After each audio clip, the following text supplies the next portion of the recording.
চোরের অপবাদ দিয়ে আপনার উপর নির্যাতন করা হয়েছে, এটার বিষয়ে একটু জানতে চাচ্ছি। ঘটনাটা আসলে কি ছিল? 2 দিন আগে আমি 12 বাজারের উদ্দেশ্যে আমি যাইতেছিলাম। প্রতিমধ্যে কেসমত নওপাড়া গ্রাম নামক স্থানে ওখানে আমি অবস্থান করি, একটু জিরানোর উদ্দেশ্যে ওখানে দাঁড়াই। জায়গাটা ভালো লাগছিল। গেটের পাশে মোটরসাইকেল রেখে আমি ওখানে বসে আছি। তারপরে একটা আধা বয়সী লোক এসে আমাকে বলছে যে, আগবিটা তোমার বাড়ি কোনে? আমি বললাম আমার বাড়ি সুলতানপুর গ্রাম।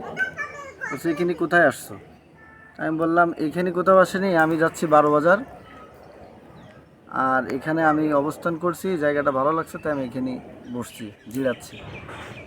তো বলছে যে কয়েকদিন আগে 12 বাজার ছাগল হাটে ছাগল বিক্রির সময় তোমাকে দেখছে, তোমার মতো। প্রথম বলছে তোমার মতো। আমি বলছি কে দেখছে? বলছে ছাগল বিক্রির সময়। ছাগলটা আমার ছিল, এই ছাগল বিক্রির সময় ধরা খাইছে দাড়িওয়ালা লোক। আমি বলছি দাড়িওয়ালা লোক থাকলে কি সে চোর হয়ে গেল? তো বলছে যে চোরের তো এরকমই দেখা যায়।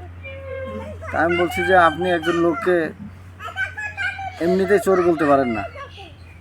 তো বলছে যে কথা বললেই তোমার মায়ের হবে, তুমি তো ওই অমুকের ছাগল চুরি করছো, তারপরে মোটরসাইকেল চুরি করছো, তোমার তো আরও লোক সাঙ্গপাঙ্গ আছে, তারা আশপাশে আছে, তুমি এখান থেকে চুরির প্ল্যান করতেছো। এই কথা বলতেছে, আর তার প্রতিমধ্যে 2-3 জন লোক উপস্থিত হয়ে গেছে।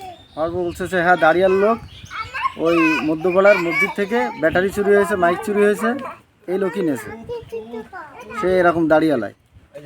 এই ধরনের কথাবার্তা বলে 2-4 জন লোক আমাকে অলরেডি ওই সময় চোর বানিয়ে আমার উপর একটা নির্যাতনের অবস্থা। তো যে লোকটা মধ্যবয়সী লোক, ওই লোকটা এমনভাবে আমাকে মানে সিওরিটিভাবে বলতেছে যে তুমি সেই লোক, আমার ছাগল বিক্রির সময় তোমাকেই দেখেছি। আমি বলছি কে দেখছে? বলছে আমি দেখছি, ওই বেটা দেখছে, পাশে যে লোকটা ছিল ওই বেটা বলতেছে হ্যাঁ আমি দেখছি। তাহলে বলেন তো, একটা লোককে চোর বলতেছে, তোমার আমাকে দেখছে, আমার মতন চোর দেখছে, এরকম বলেই আমার উপর নির্যাতন শুরু করছে। আর ওই সময় কিন্তু আমি আর মানে কিছু দিক হারাই ফেলছি। যখন আমাকে মারছে প্রথমেই 2 চাপড়, যখন মুখে চাপড় দিয়েছে, তখন আমি হতভম্ব হয়ে গেছি। হ্যাঁ, তখন আমি বলছি যে আমার মোবাইল আছে, চেক করেন, আমার বাসায় কল দেন যে আমি আসলে চোর কিনা এটা আপনার যাচাই করেন। তখন আমার ফোন নিয়ে বাসায় কল দিছে, যাচাই করার পরে তখন বুঝতে পারছে যে না আসলে আমি চোর না, আমি চুরি করিনি। আর একজন চোর কিভাবে এখানে মোটরসাইকেল নিয়ে অবস্থান করে, চোর মানুষ দেখলে তো বোঝা যায়। চোরের তো আরও কিছু গেট আপ থাকে, কিছু না কিছু তো বোঝা যায়। একটা মানুষ ছাগল চুরি করুক আর যাই চুরি করুক, সে মোটরসাইকেলে আসবে? আর একটা মোটরসাইকেলে কি ছাগল চুরি করে নিয়ে যাওয়া যায় একজন লোক? এসব বিষয়। তার পরবর্তীতে ওনারা আমার কাছে ক্ষমা চাইছিল। আচ্ছা, একটা আইডিতে ভিডিও দেখলাম 2টা, যে ওইখানে লেখা আছে যে মসজিদের মাইক চোর, এবং আরেকটা ভিডিওতে দেখলাম যে ছাগল চুরি করতে এসে ধরা পড়ছে। মানে একই আইডি, একই সময় 2 রকম 2টা ভিডিও আসছে।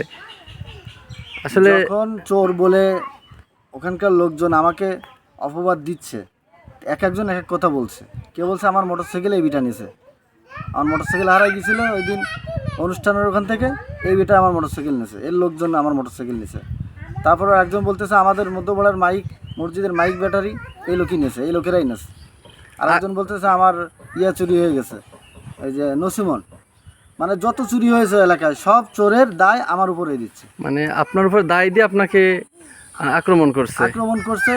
এমনকি মানে আমাকে বলতেছে যে তোর লোকজন আর কারা আছে সব ডাকবে না, তোর মেরে ফেলাবো। মানে আপনাকে তো চুরি করতে দেখে না, হাতে নাতে কোনো কিছুই দেখে না, কোনো কিছু ধরে নাই, চোরের মতন দেখতে। ওই যে কিছুদিন আগে দেখছেন না যে একটা মহিষ ট্রাম্পের মতন দেখতে, তাই যেরকম ভাইরাল হয়েছে, তা ওই দাড়িওয়ালা লোক চুরি করেছে, সেই দাড়িওয়ালা লোকের চোরের দায় আমার উপরে দিচ্ছে।